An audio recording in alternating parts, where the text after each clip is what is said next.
ভৌতবিজ্ঞানের 8 নম্বর স্কুলটা দেখো।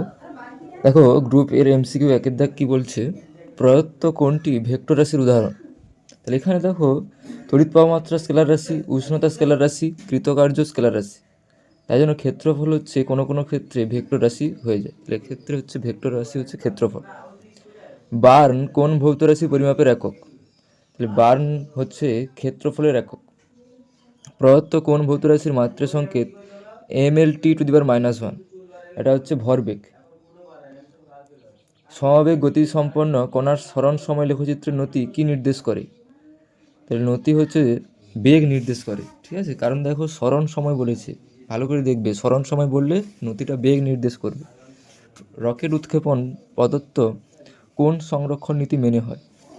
এটা হচ্ছে ভরবেগ সংরক্ষণ, ঠিক আছে। তোমাদের বল গতি চ্যাপ্টারে আছে, দেখবে ভরবেগ সংরক্ষণ নীতিতে মেনে হয়। প্রদত্ত কোন পারমাণবিক মডেলটি প্লাঙ্ক পুডিং মডেল নামে পরিচিত। এটার সঠিক উত্তর হচ্ছে থমসনের পারমাণবিক মডেল। থমসনের পারমাণবিক মডেলকে প্লাঙ্ক পুডিং মডেল বলা হয়। প্রদত্ত কোনটি সবচেয়ে শক্তিশালী বলের উদাহরণ। এটা হচ্ছে কি নিউক্লিয় বল। এর মধ্যে সবচেয়ে শক্তিশালী বল হচ্ছে নিউক্লিয় বল। পরমাণুর একটি অস্থায়ী কণিকার নাম হলো, তাহলে অস্থায়ী কণিকা হচ্ছে মেসন কণা। যেটা হচ্ছে তোমার প্রোটন ও নিউট্রনের মধ্যে স্থানান্তর ঘটে, সেটা হচ্ছে মেসন কণা, এটা হচ্ছে অস্থায়ী কণা, আর যার ফলে নিউক্লিয় বলের সৃষ্টি হয়। গ্রুপ বি দেখো 2 দাগ। 2 দাগের 1 কী বলছে, একটি মাত্রাহীন এককযুক্ত রাশির নাম লেখো। এটা সমতলীয় কোণ, ঠিক আছে, এটা লিখে নেবে। সেটা হচ্ছে কি সমতলীয় কোণ। 1 ক্যারেট কত গ্রামের সমান। তাহলে 1 ক্যারেট হচ্ছে 0.2 গ্রামের সমান, ঠিক আছে। এই যেখানে লেখা আছে দেখো, তোমরা লিখে নেবে 0.2 গ্রাম। আলোক দীপ্তির একক কি, ক্যান্ডেলা। সমতরণে গতিশীল একটি কণার বেগ সময় লেখচিত্রের প্রকৃতি কীরূপ হয়, সরল রৈখিক। বলের ঘাতের মাত্রা সংকেত লেখো। বলের ঘাতের মাত্রা সংকেত হচ্ছে mLT⁻1, mLT⁻1। একটি বস্তু কণা প্রতিমত বলের আধানে গতিশীল, কণাটির ত্বরণ কত। তো এখানে ত্বরণ হচ্ছে 0। 1 নিউটন কত ডাইনের সমান। 1 নিউটন হচ্ছে 10⁵ ডাইনের সমান। 1 গ্রাম ভর কত নিউটনের সমান। 1 গ্রাম ভর হচ্ছে 0.0098 নিউটনের সমান। কোন বিজ্ঞানী 1896 সালে তেজস্ক্রিয়তা আবিষ্কার করেন। বিজ্ঞানী বেকারেল, ঠিক আছে, হেনরি বেকারেল আবিষ্কার করেন। 1897 সালে কোন বিজ্ঞানী মৌলিক কণা ইলেকট্রন আবিষ্কার করেন। J Thomson. ক্যালসিয়াম Ca40 পরমাণুর ইলেকট্রন বিন্যাস উল্লেখ করো। তাহলে 20কে ইলেকট্রন বিন্যাস করলে কী হবে, কে কক্ষে 2টি, এল কক্ষে 8টি, এম কক্ষে 8টি এবং এন কক্ষে 2টি। তাহলে 2, 8, 8, 2। গ্রুপ সি 3 দাগের 1 দেখো, কি বলা আছে, 1 মিটারের সংজ্ঞা দাও। 1 অ্যাংস্ট্রম কত মিটারের সমান। শূন্যস্থানে আলো 1/299792458 সেকেন্ডে যে দূরত্ব অতিক্রম করে তাকে 1 মিটার বলে। সম্পর্কটা কি, 1 অ্যাংস্ট্রম সমান 10⁻10 মিটার। 3-2 দেখো, স্কেলার এবং ভেক্টর রাশির মধ্যে পার্থক্য লেখো। কী দেওয়া আছে, সংজ্ঞা, যে ভৌত রাশির শুধুমাত্র মান আছে কিন্তু অভিমুখ নেই তাকে স্কেলার রাশি বলে। আর ভেক্টর রাশি কী হবে, যে ভৌত রাশির মান এবং অভিমুখ উভয়ই আছে তাকে ভেক্টর রাশি বলে। উদাহরণ দেখো, স্কেলার রাশির উদাহরণ কী হবে, ভর, সময়, দূরত্ব, ঘনত্ব ইত্যাদি। আর ভেক্টর রাশির উদাহরণ হবে সরণ, বেগ, বল, ত্বরণ ইত্যাদি। যোগের নিয়ম, স্কেলার রাশি হচ্ছে কি সাধারণ বীজগাণিতিক নিয়মে যোগ করা যায়, আর ভেক্টর রাশি হচ্ছে ভেক্টর যোগে নির্দিষ্ট নিয়মে যোগ করা হয়। অথবাটা দেখো, সমমাত্রার নীতি বলতে কি বোঝায়। সেক কোন ভৌত রাশির একক। তো সমমাত্রার নীতিটা কি, এই নীতি অনুসারে যদি কোনো ভৌত সমীকরণ সঠিক হয় তবে সমীকরণের বাম পক্ষের প্রতিটি পদের মাত্রা এবং ডান পক্ষের প্রতিটি পদের মাত্রা সমান হবে। সেক একক কি, সেক হলো সময়ের একটি ক্ষুদ্রতম একক। 1 সেক সমান 10⁻8 সেকেন্ড। 3 কি বলা আছে, বেগ সময় লেখচিত্রের সাহায্যে এস সমান UT plus half AT square সম্পর্কটি প্রতিষ্ঠা করো। তোমরা প্রথমে চিত্রটা এঁকে নেবে, যেখানে এক্স অক্ষ বরাবর সময় এবং ওয়াই অক্ষ বরাবর বেগ তাহলে কী দেওয়া আছে, ধরা যাক একটি কণা ইউ প্রাথমিক বেগ নিয়ে এ সমতরণে সরলরেখা বরাবর গতিশীল। টি সময় পরে কণার বেগ ভি এবং ওই সময় কণা দ্বারা অতিক্রান্ত দূরত্ব হলো এস। লেখচিত্রে ও এক্স ও ওয়াই হলো পরস্পর লম্বভাবে অবস্থিত দুটি অক্ষ। এক্স অক্ষ বরাবর সময় ও ওয়াই অক্ষ বরাবর বেগকে প্রকাশ করা হলে এসি সরলরেখা কণার বেগ সময় লেখচিত্রকে প্রকাশ করে। যেখানে ও এ সমান ইউ হলো কণার প্রাথমিক বেগ, ও বি সমান টিতে কণার বেগ, বিসি সমান ভি সমান ইউ প্লাস এটি। এবার চিত্র অনুযায়ী দেখো টি সময় কণা দ্বারা অতিক্রান্ত দূরত্ব এস সমান কী হবে, trapezium O A C B এর ক্ষেত্রফল। এর ক্ষেত্রফল সূত্র কি, half into O A plus BC into O B. সেখান থেকে দেখো মান বের করে ফেলেছি, এস সমান UT plus half AT square. তোমরা ভালোভাবে ভিডিওটা বন্ধ করে তুলবে, ঠিক আছে, পজ করে দিয়ে খাতায় তুলে নেবে ভালো করে।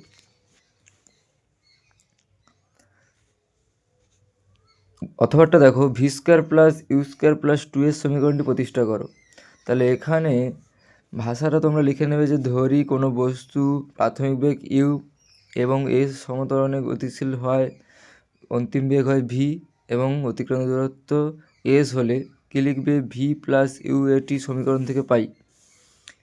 কী পেয়েছি দেখো, ভি প্লাস ইউ এটি সমীকরণকে উভয় দিকে বর্গ করে পাই ভি স্কোয়ার সমান ইউ প্লাস এটির হোল স্কোয়ার, বা ভি স্কোয়ার সমান U square plus two U AT plus A square T square, বা ভি স্কোয়ার সমান U square plus two A common নিলে কী থাকবে, UT plus half AT square. এবার এটার মান কী বলতো, এসের মান, তাহলে বসিয়ে দেবো, বা ভি স্কোয়ার সমান U square plus two S, প্রমাণিত।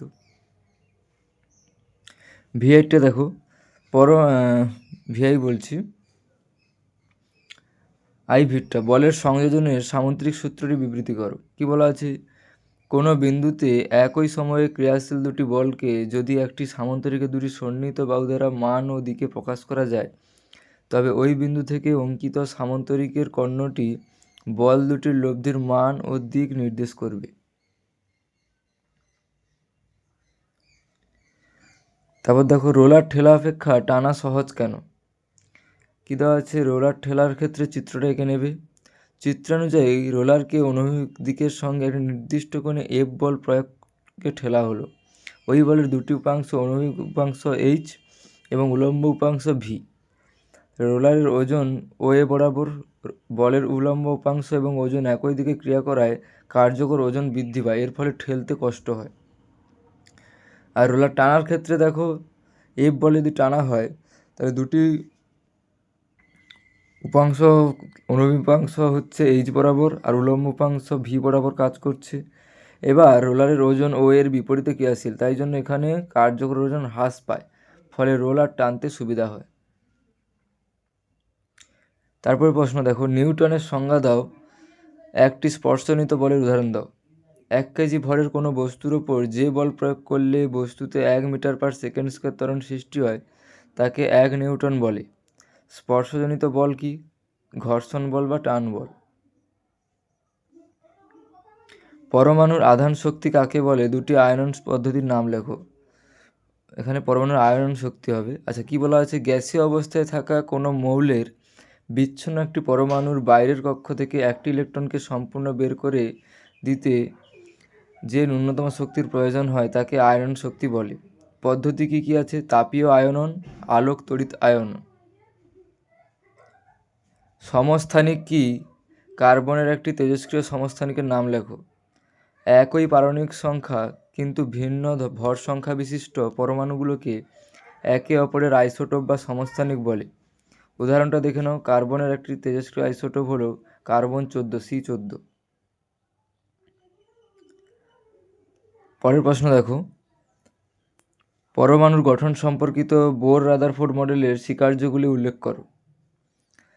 তাহলে স্বীকার্যগুলি দেখে নাও, দুটি স্বীকার্য, ইলেকট্রনগুলো নিউক্লিয়াসকে কেন্দ্র করে নির্দিষ্ট বৃত্তাকার কক্ষপথে ঘোরে। নির্দিষ্ট কক্ষপথে ঘোরার সময় ইলেকট্রন কোনো শক্তি বর্জন বা শোষণ করে না। রাদারফোর্ড, পরের প্রশ্ন অথবাটা দেখো, রাদারফোর্ডের পরমাণু মডেলের দুটি সীমাবদ্ধতা লেখো। ম্যাক্সওয়েলের তত্ত্বানুসারে ত্বরান্বিত চার্জ শক্তি বিকিরণ করবে এবং একসময় নিউক্লিয়াসের উপর আছড়ে পড়বে, যা পরমাণুর স্থায়িত্ব ব্যাখ্যা করতে পারে না। এই মডেল পরমাণুর রেখা বর্ণালীর ব্যাখ্যা দিতে অক্ষম। আচ্ছা, এবার গ্রুপ ডিতে চলে আসো। গ্রুপ ডির 4 দাগের 1 কি বলা আছে? অতি সুবেদী তুলাযন্ত্র সুস্থিত না হওয়ার কারণ কি? কি বলা আছে দেখো, অতি সুবেদী তুলাযন্ত্র সুস্থিত না হওয়ার কারণ হলো এর তুলাদণ্ডটি খুব হালকা এবং এর ভর কেন্দ্র খুব উঁচুতে অবস্থিত। তুলাদণ্ড হালকা হওয়ায় সামান্যতম বল বা বাতাসের দোলাতেই এটি সহজেই দুলতে থাকে। ভর কেন্দ্র উঁচুতে থাকায় তুলাযন্ত্রের স্থায়িত্ব কম হয়। সামান্য বিচ্যুতিতেই এটি তার ভারসাম্য দ্রুত হারিয়ে ফেলে এবং সুস্থিত অবস্থায় আসতে বেশি সময় নেয় বা দুলতে থাকে। একটি নক্ষত্র পৃথিবী থেকে 15 আলোকবর্ষ দূরে আছে। এই দূরত্বটিকে এসআই এককে প্রকাশ করো। দেখো, এক আলোকবর্ষের মান আমরা কি জানি? 9.468 ইন্টু 10⁻15 মিটার। তাহলে সেখানে এসআই এককে কীভাবে নির্ণয় করব? 15-এর সাথে সেটা গুণ করে দেবো। কীভাবে? 15 গুণিতক 9.468 ইন্টু 10⁻15 মিটার। তাহলে ওর মানটা প্রায় বেরোবে কত? 142.02 ইন্টু 10⁻15 মিটার সমান 1.4202 ইন্টু 10⁻17 মিটার প্রায়। তাহলে উত্তরটা হচ্ছে কি, নক্ষত্রের পৃথিবী থেকে দূরত্ব এসআই এককে প্রায় 1.4202 ইন্টু 10⁻17 মিটার। অথবাটা দেখো, একটি মাপক চোঙে 30 ঘনসেমি জল আছে। একটি কর্ক ও পেরেককে একসাথে বেঁধে এর মধ্যে ডোবালে পার্ট হয় 40 ঘনসেমি। শুধু পেরেকটি ডোবালে পার্ট হয় 33 ঘনসেমি। কর্কের ভর এত গ্রাম হলে ঘনত্ব কত? তাহলে কী কী দেওয়া আছে লিখে নেবে। জলের প্রাথমিক পার্ট V1 সমান 30 সিসি। কর্ক ও পেরেকের একসাথে ওজন হচ্ছে আয়তন হচ্ছে 40 সিসি। শুধু পেরেককে ডোবালে হচ্ছে 33 সিসি। তাহলে কর্কের আয়তন হবে 40 - 33 সমান 7 সিসি। তাহলে কর্কের ভর কত হবে? 3.5 গ্রাম। কর্কের ঘনত্ব 3.5/7, তাহলে সমান 0.5 গ্রাম পার সিসি। ভালো করে ভিডিওটা তোমরা পজ করে তুলে নাও, খুব ভালো অঙ্ক এটা। আর যাদের পিডিএফের দরকার তারা নিচে অবশ্যই কমেন্ট করবে। তারপরে দেখো 2-এরটা, স্থির অবস্থা থেকে যাত্রা শুরু করে গতিশীল একটি কণা 10 সেকেন্ড পরে 150 মিটার পথ অতিক্রম করলো। কণাটির ত্বরণ ও 8 সেকেন্ড পরে কণাটির বেগ কত? তাহলে দেখে নাও কী কী দেওয়া আছে। স্থির অবস্থা মানে প্রাথমিক বেগ u সমান 0, অতিক্রান্ত দূরত্ব s সমান 150 মিটার, সময় t সমান 10 সেকেন্ড। এবার গতির সমীকরণ s সমান ut plus half AT square থেকে ত্বরণ নির্ণয় করা যাক। তাহলে মান বসে দাও। এসের জায়গায় 150, ut মানে 0 × 10 plus half into a into 10 square. তাহলে সেখান থেকে এটা কত বেরোবে? 3 মিটার পার সেকেন্ড স্কোয়ার। তোমরা ভিডিওটা পজ করে ভালো করে তুলে নাও যে এখান থেকে এর মানটা বেরোবে 3 মিটার পার সেকেন্ড স্কোয়ার। আর কি বলেছে? 8 সেকেন্ডে পর বেগ কত হবে? তাহলে দেখো আরেকটা সূত্র কি জানি, v সমান u প্লাস এটি। তাহলে v সমান 0 প্লাস 3 × 8, তাহলে v সমান 24 মিটার পার সেকেন্ড। তাহলে 8 সেকেন্ড পরে কণাটির বেগ হচ্ছে 24 মিটার পার সেকেন্ড। 3-এর দাগ দেখো, একটি পরমাণুর 3টি কক্ষ রয়েছে। বাইরের কক্ষে 2টি ইলেকট্রন থাকলে পারমাণবিক সংখ্যা কত? মৌলটির নাম লেখো। তাহলে কী হবে? পরমাণুর 3টি কক্ষপথ আছে, বাইরের কক্ষে 2টি ইলেকট্রন আছে, ভেতরের কক্ষগুলি পূর্ণ থাকলে ইলেকট্রন সংখ্যা হবে 2 + 8 + 2 সমান 12। পারমাণবিক সংখ্যা হলো 12 এবং মৌলটির নাম ম্যাগনেসিয়াম। আর পার্ট কোশ্চেন কী বলেছে? শক্তির শোষণ ও শক্তির বিকিরণ কখন ঘটবে? উত্তরটা দেখে নাও। ইলেকট্রন যখন নিম্ন শক্তি স্তর বা স্থায়ী কক্ষ থেকে উচ্চ শক্তি স্তরে গমন করে তখন শক্তির শোষণ ঘটে। আবার যখন উচ্চ শক্তি স্তর থেকে নিম্ন শক্তি স্তরে ফিরে আসে তখন শক্তির বিকিরণ ঘটে। আচ্ছা, অথবাটা শেষের প্রশ্নটা দেখো, আইসোডায়াফার কি? উদাহরণ দাও। কী আছে দেখো, যেসব নিউক্লাইডের নিউট্রন সংখ্যা এবং প্রোটন সংখ্যা বা পারমাণবিক সংখ্যার পার্থক্য একই হয় এদের একে অপরের আইসোডায়াফার বলে। উদাহরণটা দেখে নাও, U23892, TH23490। ইউরেনিয়ামের ক্ষেত্রে পার্থক্যটা হচ্ছে 54 আর থোরিয়ামের ক্ষেত্রে পার্থক্যটা হচ্ছে 54। তাহলে একই হয়, এরা পরস্পর আইসোডায়াফার। তাহলে অবশ্যই ভালো করে তুলে নাও খাতায় আর বন্ধুদের শেয়ার করে দিও, ঠিক আছে?